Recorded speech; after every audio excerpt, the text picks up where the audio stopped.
In today's video, we are going to be using some more strategies for finding common denominators, and we're going to start with a review from the previous video. So when we're adding fractions or subtracting, we need to have common denominators. And one strategy for finding a common denominator is using equivalent fractions.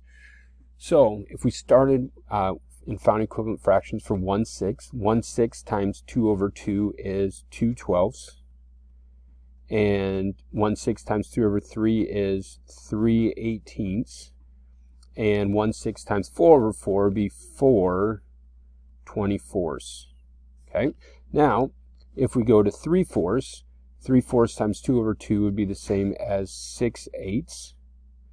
3/4 times 3 over 3 is 9/12.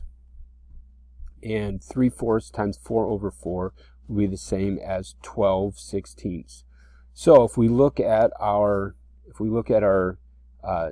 denominators, we can see that 12 would be equivalent or would be the common denominator. So 1/6 is 2/12 is equal, I should say, to 2/12, and we could even think about multiplying it by our fraction equivalent to 1. So 1/6 times 2 over 2 is 2/12, and 3/4 times 3 over 3, 3/4 times 3 over 3 is equal to 9/12. And then we can add those two together. 2/12 plus 9/12 equals 2/12 plus 9/12 equals 11/12. So we can use equivalent fractions to help us find our common denominator.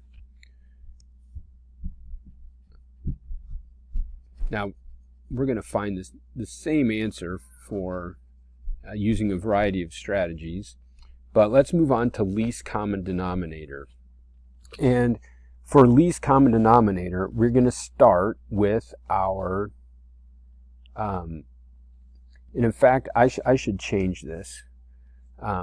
Yes, we are going to find the least common denominator, but we're going to do that by finding the multiples. So I'm going to change this to least common multiple. So we'll go back to our first denominator is 6. The other denominator is 4, and we're just going to find the multiples of each of those until we find one that's the same. So we start with our multiples of 6. We can think of that in a variety of ways. One way is by counting by the numbers. So 6, 12, 18, 24, and that would keep going on forever. We're going to stop there. We're going to move on to 4. So our denominators or our multiples of 4. Another way we could think of it is 4 times 1 is 4. 4 times 2 is 8. 4 times 3 is 12. 4 times 4 is 16, and that's going to keep going on. But we can stop there because, as you can see, again, we're going to use 12 as our common denominator. So once we have our denominators, we're going to come over here back to our problem, and we're going to find the equivalent fractions for each one. Now, we've already done that, but just for the sake of review, so for this one, 6 times 2 is 12, and since we did 6 times 2, we have to do the same thing to 1. So 1 times 2 is 2, and the reason we have to do the same to both is because it all comes back to number 1. For equivalent fractions, we're multiplying by 1 in the form of a fraction. So then moving on to 3/4, 4 times 3 is 12. And so since we did 4 times 3, we also have to do 3 times 3. 3 times 3 is 9. And just like the last problem, if we add those together, 2/12 plus 9/12 gives us 11/12. For our final strategy for finding a common denominator, This is called the quick common denominator. And for this one, we're going to take our denominators. So we're going to take 6 and we're going to multiply that. We're going to multiply that by the other denominator, which in this case is 4. So for quick common denominators, you take the two denominators and multiply them together. So 6 times 4 is 24. Now, if you notice, the last 2 times we did this, we used a denominator of 12.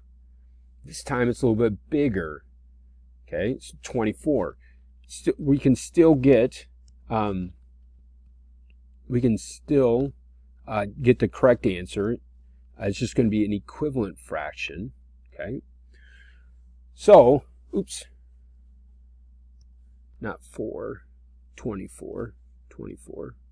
So we're going to use 24 for our common denominators for this one, and we go back to finding equivalent fractions. So 6 times what is 24? Well, 6 times 4. So since we did 6 times 4, we also have to do 1 times 4. 1 times 4 is 4, so that's going to be 4 24ths. Then 3 times what is going to give us a denominator, 3/4 times what is going to give us an equivalent fraction. So 4 times 6 is 24, so we have to do 3 times 6, which is 18. Now, if you notice, when we're finding our equivalent fractions, our fractions are just using the denominator from the other fraction. So this was 6 over 6 because this denominator is 6. This was 4 over 4 because this denominator was 4. Now that we have our equivalent fractions, 4 24ths plus 18 24ths, we can add that together, and that is going to give us an answer of 22 24ths. Now, we can leave our answer like that. If you're able to simplify it, you can go ahead and do that. And that's not something that we do a lot, but if you're able to, it's going to end up being the fraction that we started with at the beginning, 11/12. For this particular home link, you could leave it with either answer. Either answer would be acceptable. Okay, let's move on to the practice now at the bottom. So our practice problems down here at the bottom are some division problems, and I'm going to point out this arrow right here. For those of you who maybe parents, especially who haven't seen the arrow, it's a good indication that we're going to have a remainder. So let's start with our problem. We've got 6,427 divided by 28. 6,427 divided by 28. And we're going to start by dividing. And so we're going to say, can I get any 28s from a pile of 6 or from a group of 6? And the answer is no. Now, since I'm starting with a 0, I'm going to go ahead and now, instead of looking at 6, I'm going to look at 64 here. So can I get any groups of 28 from 64? And I can. And that answer is 2. But just to double check, I like to do my work off to the side. So I'm going to double check 28 times 2. And that is 56. So that works. When I divide, my answer goes at the top. And that, in this case, is going to be 2. There's 2 groups of 28 that I can get from 64. Now I move on, and this time I'm going to multiply. So multiply, I'm going to take the top number times my divisor. Okay, so 2 times 28 is 56. After I multiply, I move on to subtract. 64 subtract 56. 14 minus 6 is 8. And 5 subtract 5 is 0. I can do better than that. Let me get a better 8 here. After I subtract, I compare. And when we're comparing, we're making sure that this is smaller than our divisor. So 8 is less than 28. If it was bigger or the same, we would know we did something wrong with our dividing. So next, we're going to bring down our next number. In this case, it's a 2. Okay. Once we bring down, we go back up and we go through the process again. So we're going to go with dividing. And sometimes, not everybody does this, but some students like to bring down their divisor. Just helps them see it a little bit better. So 82 divided by 28. Last time we could get 2 from 64. I think we can get 3. So I'm gonna try that right now. I'm gonna try 28 times 3, and that's going to be 84. Ooh, not quite. This is bigger than 82, so 3 won't work. So we're going to have to use 2 again. So 82 divided by 28 is going to give me 2 groups of 28. Then we're going to go ahead and multiply. 2 times 28 again is 56. Then I subtract. When I subtract 82, subtract 56. 12 minus 6 is 6.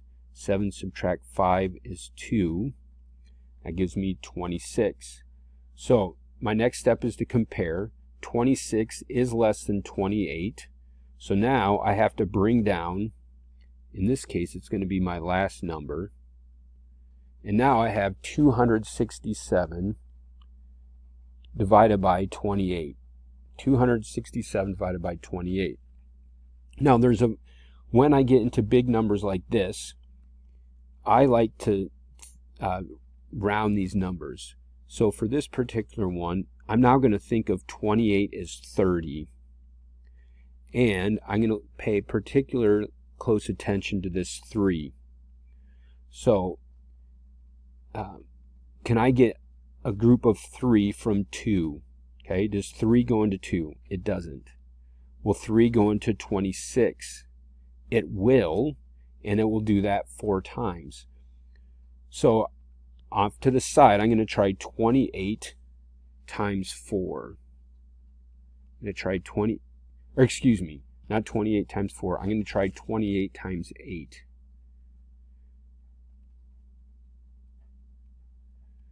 (28 times 8 is 224. That's pretty close, but I think I might be able to get another one in there. So I'm going to try 28 times 9. That's going to be 252. And 252 is less than 267. So I know that 267 divided by 28 is 9. That's not a very good 9. Let's see if I can do better. Then I multiply. 9 times 28 is 252. Then I subtract. Oops, I didn't get the right color. That's okay. Now I'm going to subtract. 7 subtract 2 is 5. 6 subtract 5 is 1. 15 is less than 28. There are no more numbers to bring down, so that gives me an answer of 229, remainder 15. If you have any questions, make sure to ask, and have a good rest of your day.